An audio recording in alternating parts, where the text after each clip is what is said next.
little Miesian courtyard doghouse for my dog Savannah. She's right there. And I've done everything right, at least that I can remember from architecture school. I created a white brick perimeter wall. There's kind of a little slab roof there. I've even got, I dare say, a star column. Andy Todd at Rice University is going to be very pleased if I did this right, and he's going to be very displeased if I did it wrong. I've even got some artwork inside this house that I imagine Savannah would probably do if I let her anywhere near my oil pastels. Okay, so that said, look, I even created sort of a water trough. Anyway, what I want to do is I want to give people a tour of this doghouse. I want to create a tour of the doghouse in SketchUp that I can just click buttons or maybe even just press play. And it'll take people through a series of scenes that show all the different views that I kind of just showed you. The trouble about using the rotate tool, I should say the orbit tool and some other tools when you're doing this, is that it's kind of nauseating for your audience. So what you want to do is use scenes to do this. And using scenes is really simple. I'm going to go to the window menu and choose scenes. And that opens the scenes dialog box. Now, I'm just going to close that for now, right there, and make it a little minor. And watch what I'm going to do. I'm going to click on this Add Scenes button in the top right, top left corner of the dialog box. Now, it says Add Page, and that's actually a bug in the program. Scenes used to be called pages until version 6 of SketchUp, so where we just found something. Now, watch here at the top of the modeling window when I click this button. I'm going to click on that button, and oh, okay.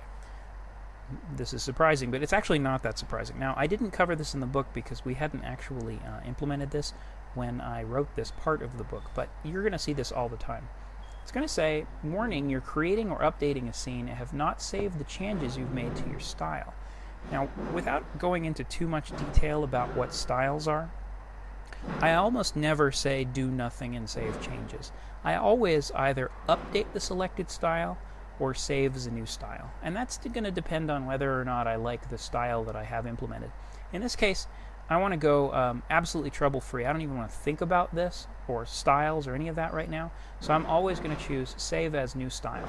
If I were working with styles, I would probably decide whether to go update the selected style or Save as a New Style. But I would never say do nothing to save changes. Okay? So I'm going to say Save as a New Style. I'm going to hit Create Scene. And what it's done, if you look here at the top of the modeling windows, it's created a little scene tab that says Scene 1. Now, if you're on a Windows machine, that scene tab is probably going to be over here on the left part of the screen somewhere. I'm on a Mac, so it's right here in the middle. And my Scenes dialog box is minimized right now, so I can't really see it. Let's change the view of the model right now. So watch. I'm going to kind of orbit around, and I'm going to show the back of the model. So I'm going to say that's what the back of this house looks like. I'm going to go open that Scenes dialog box, and I'm going to hit that Add Page button again. It should eventually say Add Scene. There we go. And did you notice it created another little Scene tab? Now, let's minimize that Scene dialog box, and watch what happens when I click between those Scene tabs. Click on one, and it's going to fly me to the first scene. Click on two, and it sort of flies me to the second scene. And it's really as simple as that. Let's change the view again. So I'm going to say I want to be in my camera menu, go to Standard and Top. So I'm looking at a top view of the house. And let's add a scene there. There we go. And then I'm going to say, you know what, I'd like to see this with no perspective. So let's look at one with parallel projection, meaning no perspective, and add a scene there. And you know what, I'd like to create a couple views. Let's turn on perspective again. I'd like to create a couple views of what the inside of this house looked like, the inside of the doghouse. So let's kind of just orbit around in here, just like that. And I'm going to change my field of view, which you can read about in the previous video, or in the previous part of the chapter of the book, or in the last video that I recorded, so that I can kind of get a wider view of being inside here. Let's change that to an 80-degree field of view. Look at my look around tool, so I'm sort of looking around here. And I want to save this view too, so let's go to Scenes and say save that scene. That's good. And let's save another scene that's over here somewhere. Let's save a scene there. Cool. All right. Let's do one more scene, and this scene is going to be in a different style. Oops, I'm still in an 80-degree field of view right now, so I'm going to change my field of view back to 45, which looks a little better if I'm outside. Again, if you're confused about field of view, check out the book or check out the previous video in the playlist that this video is included in on YouTube as well.